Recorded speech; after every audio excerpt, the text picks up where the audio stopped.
Good morning, good afternoon, good evening, wonderful people. Welcome once again to News Roundup in Biafraland. This is Let's Talk TV, your one and only YouTube platform that gives you quality news and information on everything happening in Biafraland. Now, let us go straight up to, the headlines. Gunmen attack three buses along Enugu Nsukka Road, kidnap three Nigerian soldiers. IPOB lawyer Ejimako rejects Nigerian government move to set date for resumption. And finally, group issues new Ohanaeze Ndigbo President General 7 days ultimatum. Now, let us give you the news in details. Do not forget that we are still being optimistic about the release of the Prime Minister Simon Ekpa Njoku in due time. The news in detail. Gunmen attack three buses along Enugu Nsukka Road, kidnap three Nigerian soldiers, over 30 civilians in Enugu. And the news in details. There is apprehension in Enugu Ezike in Igboeze, North Local Government Area of Enugu State, following the abduction of over 35 passengers by suspected herdsmen.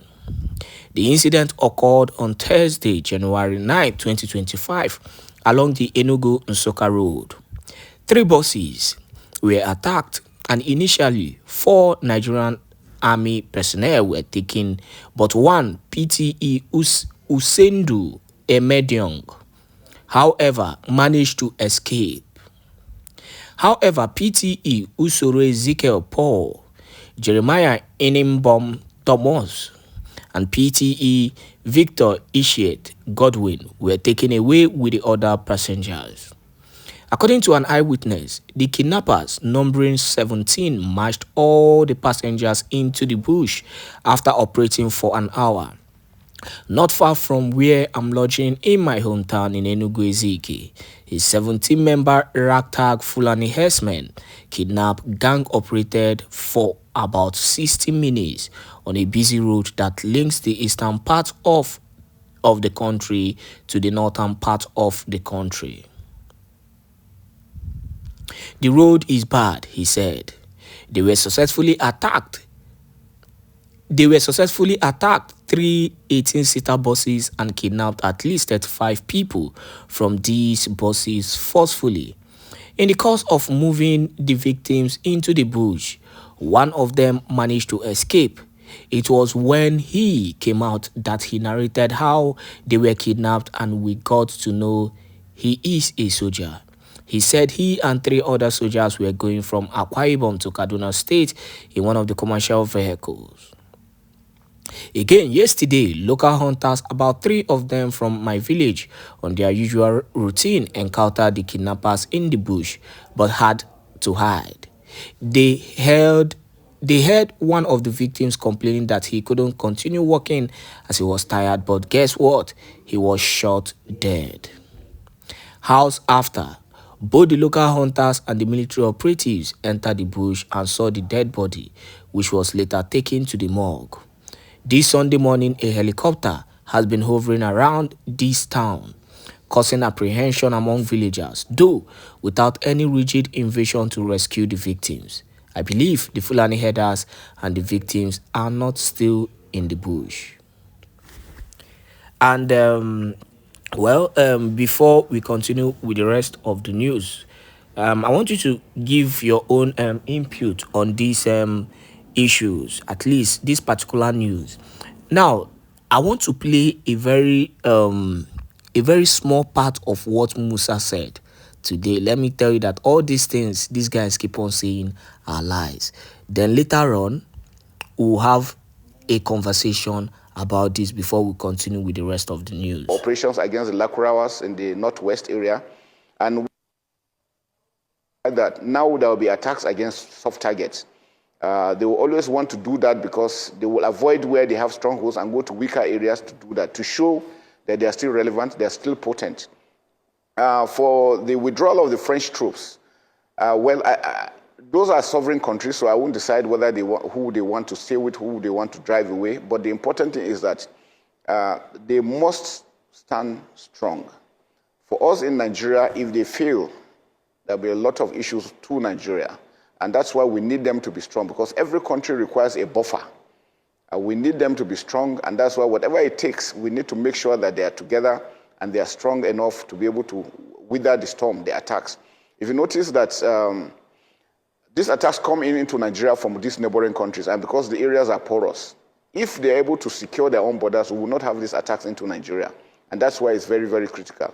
Just recently, again, there were attacks on the pipeline, on the transnational pipeline between Benin, Niger Republic, across.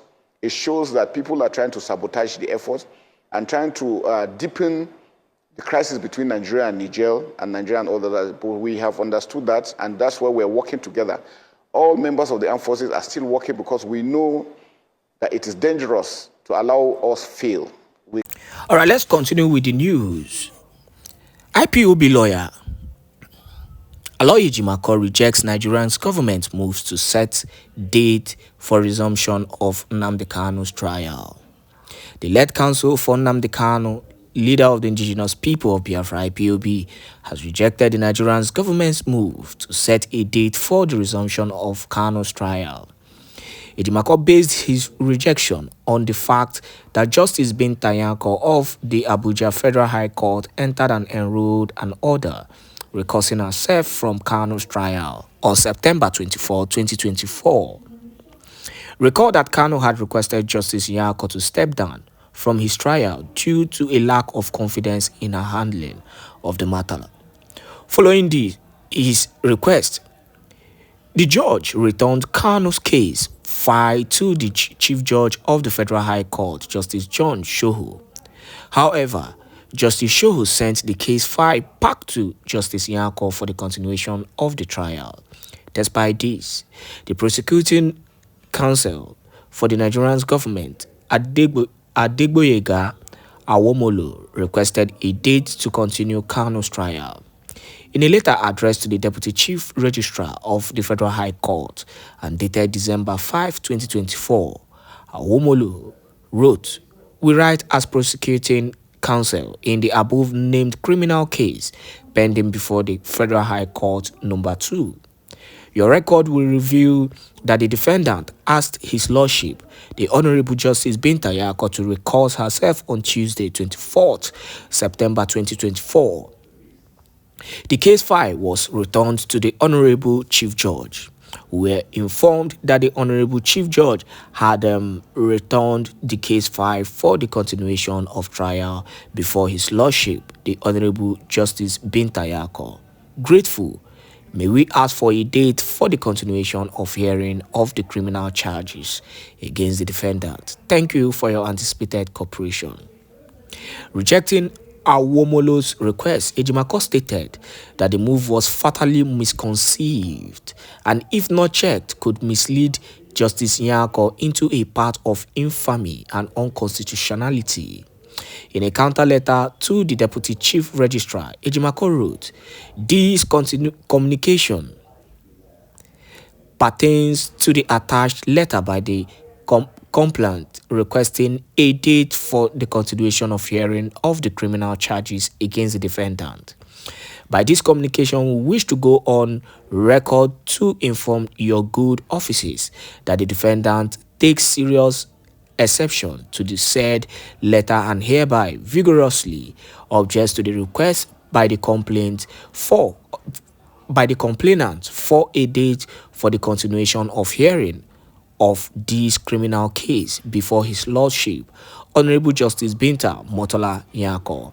Our position is predicated on the fact of record that His Lordship, Honorable Justice Binta Motola Nyako, had entered and enrolled an order recusing herself from handling the case or continuing with the trial.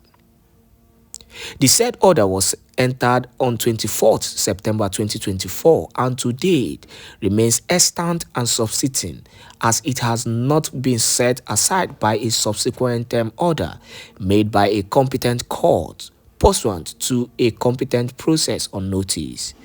Accordingly, we believe that the complainants that the complainant's request is fatally misconceived and, if not checked, may mislead this honorable court to a path of infamy and unconstitutionality. For the avoidance of doubt, as of 24th September 2024, the defendant no longer has any such case to answer before His Lordship, Honorable Justice Binta Murtala Nyako. And that is that on that issue. Finally on the news today, before we round up with a very very important broadcast on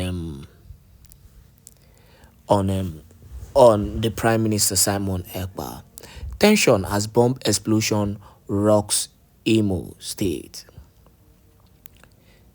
A bomb explosion has wreaked havoc on newly constructed bungalow in Umuneke, Mbierï, located in Mbitolu local government area of Imo State. I had to bring this news because this news is very important. The blast occurred on Saturday night, leaving the community in a state of fear and uncertainty about the cause of the explosion and their safety. Sources have confirmed that the house had only recently been completed, with the occupants planning to move in by February of this year. A source, Ikenna Chinedu, said, "We just heard a massive sound which was heard in other villages. When we gathered the nerves to check the cause of the sound, we saw the newly completed bungalow in Rumble.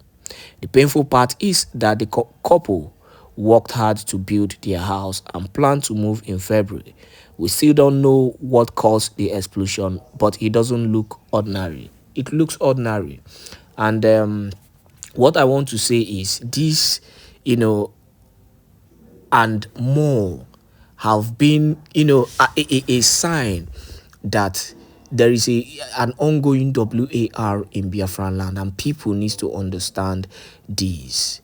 WAR is happening in Biafraland, and not just that, but WAR is happening. The terrorist army are, moving into Imo State, especially, causing all kind of propaganda. You heard what Musa, said today, but they fail to address the issue of the, calamity happening in also and some other parts. We've seen cases where their bombs, have destroyed a lot of buildings and a lot of places. What more sign do our people need to know to understand that if not for the the defense team, what would have been the fate of every Biafran? Please, I want you to join this news and have your own intake on the news we brought to you this night. Do not forget to share this video to as many groups and platforms as possible. Now, let us round up with this wonderful broadcast on the Prime Minister Simon Ekpa Njoko.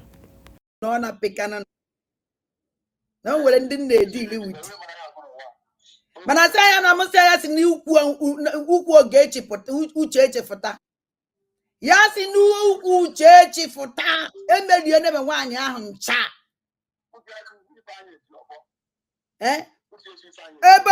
Ebekuo onye ụchụ na Finland so na abịa wee bekuo dike. Na Finland je nwa n'ocha nwa n'ojude nwa n'oju ahụ. Emegide nebe lenda that woman useless. Don't ponya. Don't pour that woman and Muchechi, don't pour this woman, don't pour ya. When we got a put equal, Kusiana must no watch. Siana won't know about Tobie, no two about Tobie, life jail. Yaman, in fact, Gindebe, I'm not gonna. Nah, it will not disturb woman, no, because somebody really she. Ochikante. Ebe mmadụ dị relevante enwere uru ọba na Finland. Ya na-ekwu okwu, ọ na-ekwu anyị bịara na Lati. Onwere otu mkpụrụ onye ojii anyị bụ na Lati. Or we just talk over like you stock fish one place. Or be man our prime minister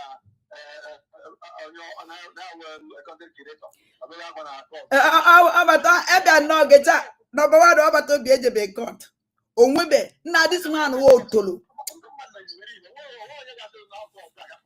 Ndon they deceive. Ndon they get that number one we get up with onya nkulu. If una amami biji no get no this thing no. Will be disturb one program.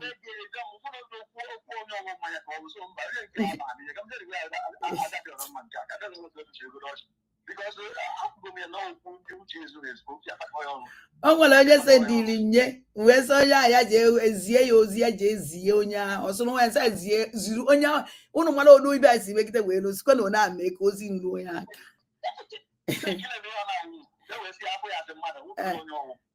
ya na mo say na watch na even we beku ibili achi and ana me even we be ji mala beku ibili achi ana life nda ba ibe amana dey good dey outside o e mara kwa amala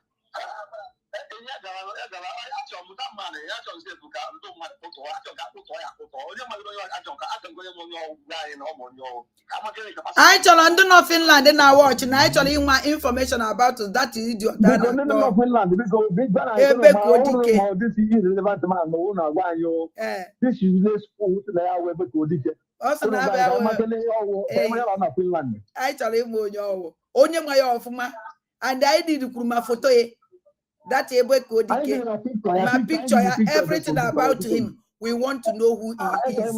Ka nyere ya ka bunye ya enu na ya na kete bunye ya nya ya ma onye owenu. Anyị na-ebunye mmadụ enu na Kristo abịa ya na-akịrị ya ka ị na-etuzi ya bụ na abụ onye ị na-etu aba.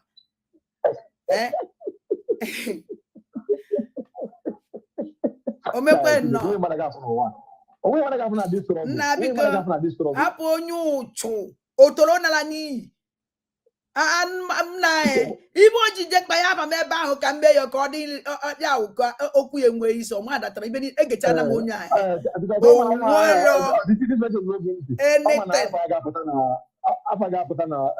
ihe ejegwa betkuo dati ebekuo rubbish na Finland dat na ada ndị mba na ndị ekene so mmadụ one ka egbuolore n'Imo steeti since January since December kedu ibe o mefutara ebe ya na katapila this ebe ko dika na katapila na-egbu ọchụ na-ewekọ particulars na-ele maka enyi nwoke katapila na enyi nwoke ike nguru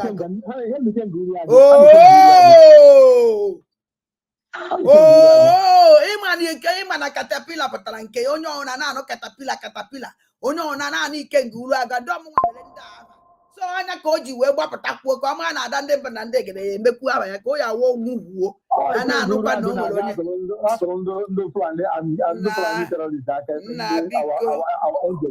onye si ana m adịgota ya dị n'ime ị na-eme ndị adịghị enweghị isi ibe m chọrọ kịta ndụ bara uru ka m chọrọ ozi ndụ họrọ abịa onye nara ego exile ụmụazị nna biko thank you very much.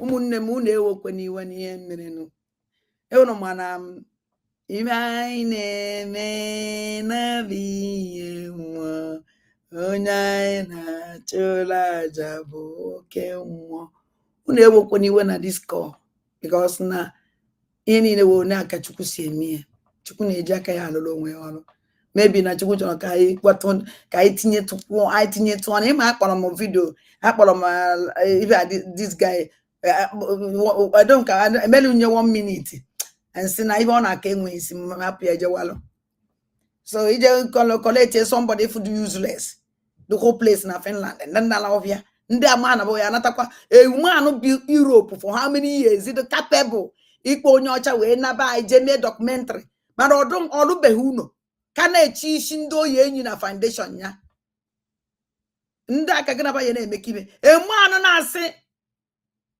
na-ekwu na ibe na-eme na be anyị na-asị na ya eji isi mmadụ wee mee foundation mana ọkụ this guy na onye ya ezigbo afọ ya ọma ihe ọ na-eme gwani ya sị na m sị weta ezigbo identity o ji biri na Finland bịa kwuo this rubbish sọsọ ife nna agwụ ya ọma na ewu dike ngadagadaga ya wepụta his real name o ji nọrọ na Finland ka o were bịa kwuo this thing na o ya eji isi mmadụ wee wa foundation rubbish mechaa nyekwa akwana ka m bịa tụwa ya egwu ọkwana ya ibe o mekwere ada ndị gbu nụcha ya egwu ma atụwa ya egwu ya atụwa m ada ndị gbuo ihu sie n'anya atụwa m ndị ji dekụwasị akwa n'isi m egwu ọ bụrụzie ndị ma ndị na-ahụ egwu ite ọ bụrụzie ndị mama ndị ahụ anyị eje gbawakwa WhatsApp group ọ bụ ibe ana m push m to WhatsApp group war mgbara since 2 years ago. Bought from WhatsApp group.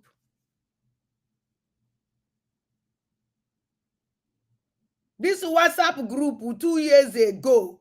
Kambaria. Bachaya Jawalo. Info. This message, I saw it clear. Bachaya no Jawalo. This rubbish shina chick but we mumu and international. Kanje jabo WhatsApp group again. WhatsApp war again. Chineke nna.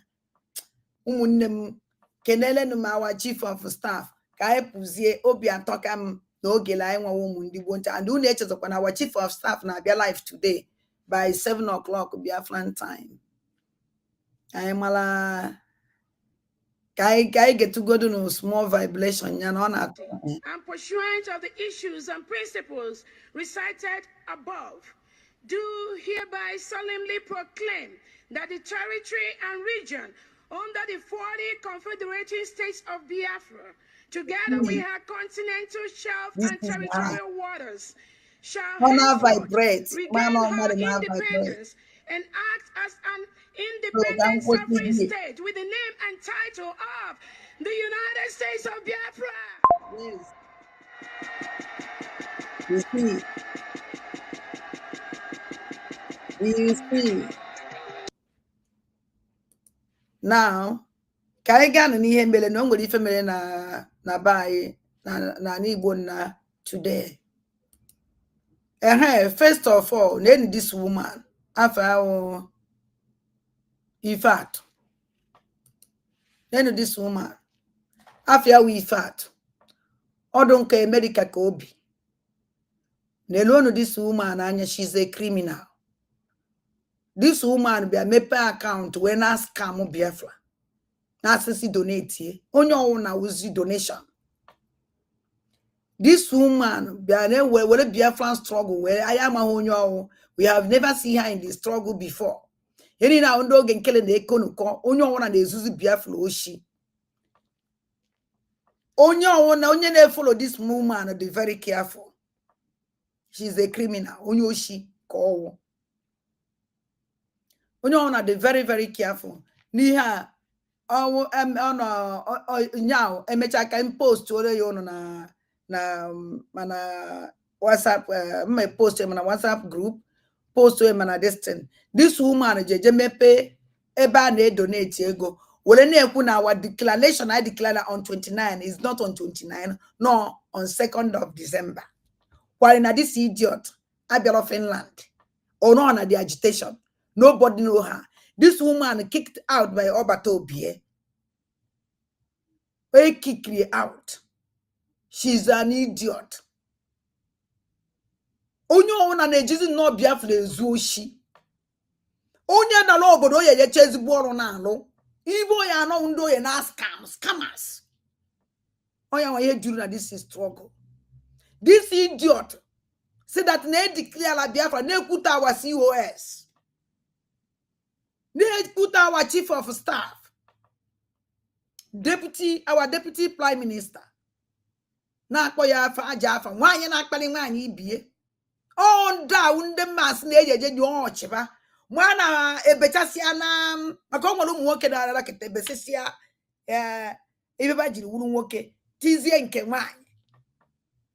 Ụfọdụ ụmụ nwoke ebesi ụmụ nwanyị ebesisi anyị ebe ba jiri wuru nwanyị. tinyezie nke nwoke on down ndị na-enwe confusion every time.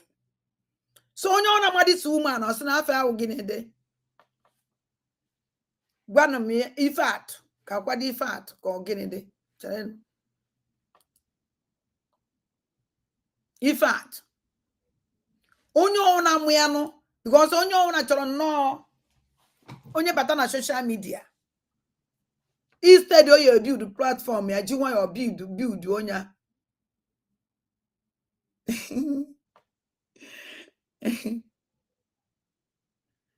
Amaka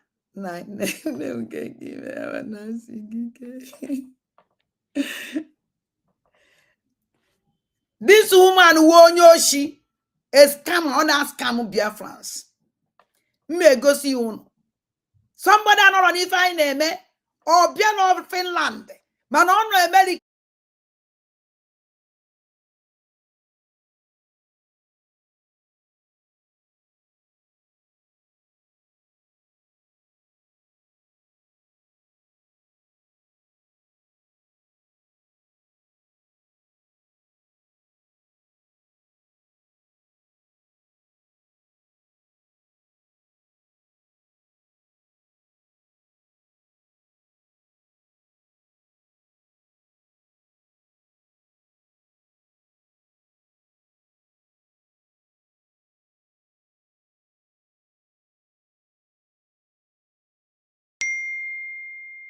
Ke bono agwa na declaration 1 second nke na chie na aka ya declare nke o sign on that day o ifo ye ekwu ko we ka ndị ya scam nwe ike ge ntị na scam ko we nwe ike scam unu anybody any donation online anybody so donation online support on Biafra online o enye oshiko onye ahụ unu fe ba da ndị mba na ndị egere so donation online but me criminal onye oshika ahụ like this idiot. Nenye.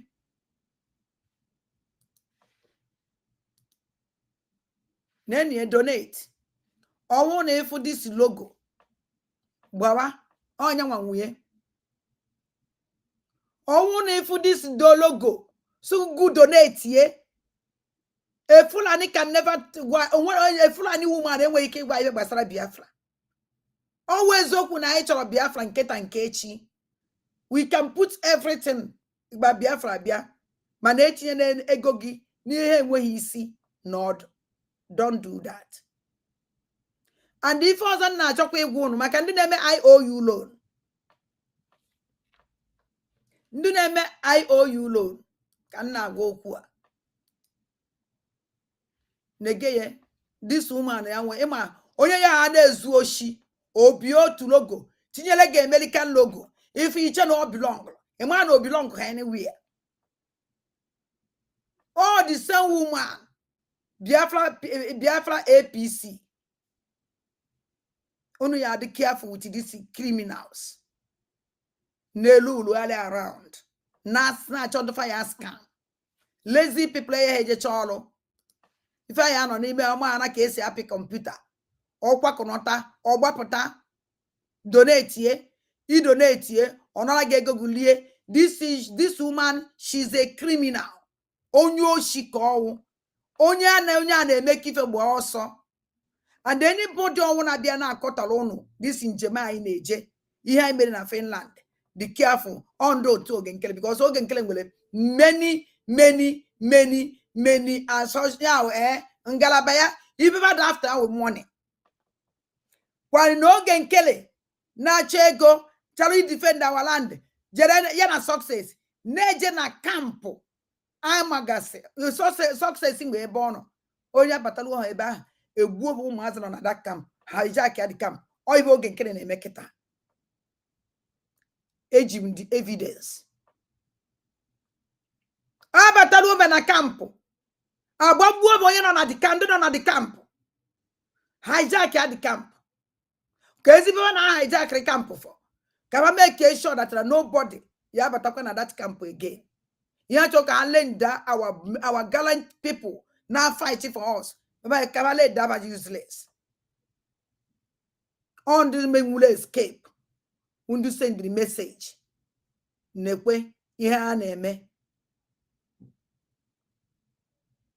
O ife ndị a na-emezi kịta. And ị mara mgbe ọ na abata na the camp. Ụmụazị adịghị njikere. Abatara ha n'inyo. And the success na akpọfa. Aya ka nna agwa all our gallant men. Do careful. Una na anybody call. Owuni mari fi yeme contact me. Can you do number only na Biafran government? If you don't reach out to any call me, you have my number. Damine buno like this. I'm of no ifo genkele na van na sonia kpalawa yeme. Be very careful. Be very careful. Ndi gbara also the stranded n'ime ofia na. Ndi gbara also the stranded. Because the only place which is with that place. Because Uma say one ikina zune again. Because agbara ana acho. N'ime obia ebeba no kwanu. Take elefeju n'ime ohia. Ejekwe banje gbuofa. Bandus na mara na church nwere onwe. Oge nkele mpuna alu nana. Gira van na so na akparawa. And the mama da bu na lubi nadi na joy lobi. Na chioma okoma na die na eme na Biafraland is too much. O maka na ụmụ unu. O maka na ụmụ nwanne unu. Why unu ji egbuchasị ụmụ mmadụ na nkịtị? Eme unu nte eme unu nke. Just na be kwete ebe unu kwetere. Eche na unu so na unu dị in charge. Why you ji egbufa? Oge nkele, o kwesi na unu dị in charge, unu dị in control. Why unu ji egbu those boys? Is the question. Nna ju oge nkele. Ajụjụ nna ju Alụzaya Anyọgụ. Alụzaya Anyọgụ, Biafrans want to know.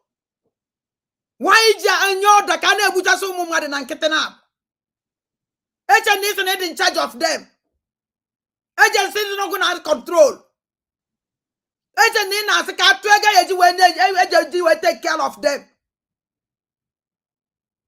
Why? Unuji buha or eventually Emma. Why unuja hijack their camp? Abraham the women's able bibi. Abraham camp room. Well, no ole bo bibi. Can you feature come as me? You have men, but your men, how would you protect our land? Never nebunu Imo State. Never nebunu Enugu State. Nobody state, I mean to say. Never nebunu Anambra State. Ogen kele is that na. Ebe kada to ogen kele am not safe. I'm property eba.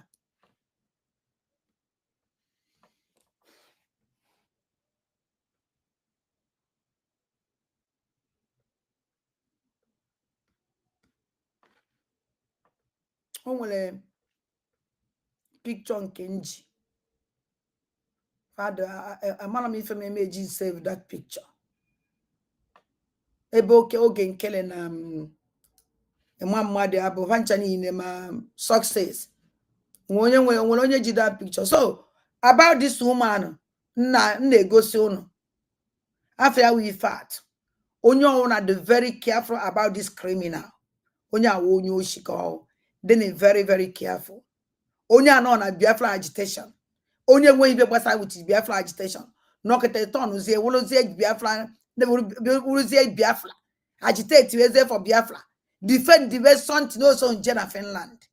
It's terrible. You get as it be. So beacon. Egos go mono. Ihe moya. Odoweleje jine donate. Ine donate liye. Donate. You need donate to somebody. And what you need to know about our njem God. So munne be very, very careful. Ono batona na share this program. Because no munne. I can say can go see on.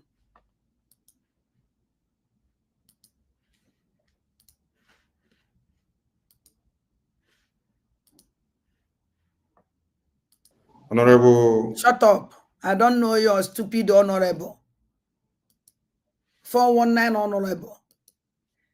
This man, Biafraland such on kono joy ajuju. And then I'm also this man damage. I tell him invite. I enjoy ajuju.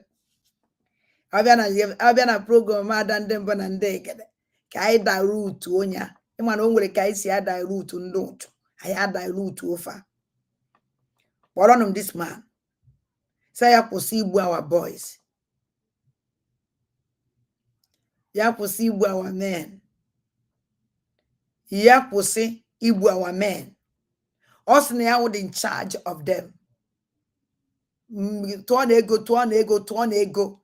This fundraising na emezriye oiji bufebu ko oiji save ha. Yana success.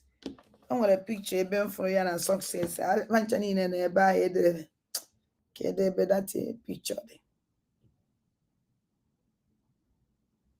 Any dream no. So munem bikon. This man may be see fena buy. This man in the butcher so much buy.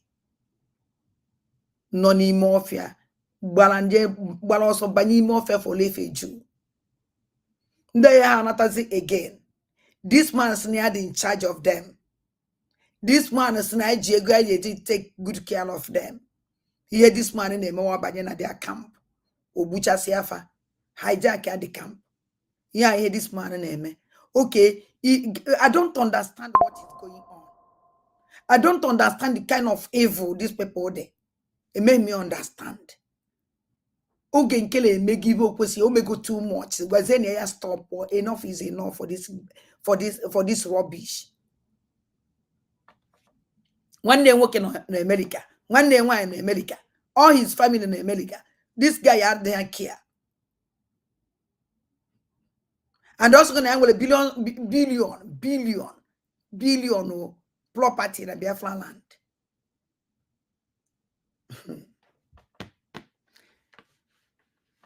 So I had catch podia. Rango soon in a menabai. Actually, Kunu number one, I can go on this one. No, can go on this one.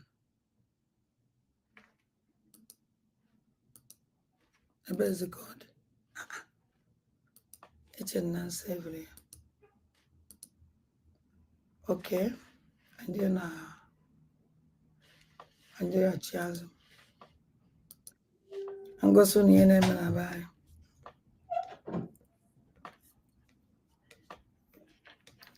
I don't care them just like that. Okay. Richie cock. Richie cock. Family.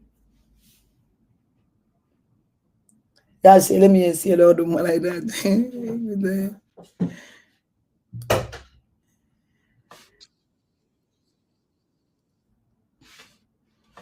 Oh my. I better go to this one. Actually,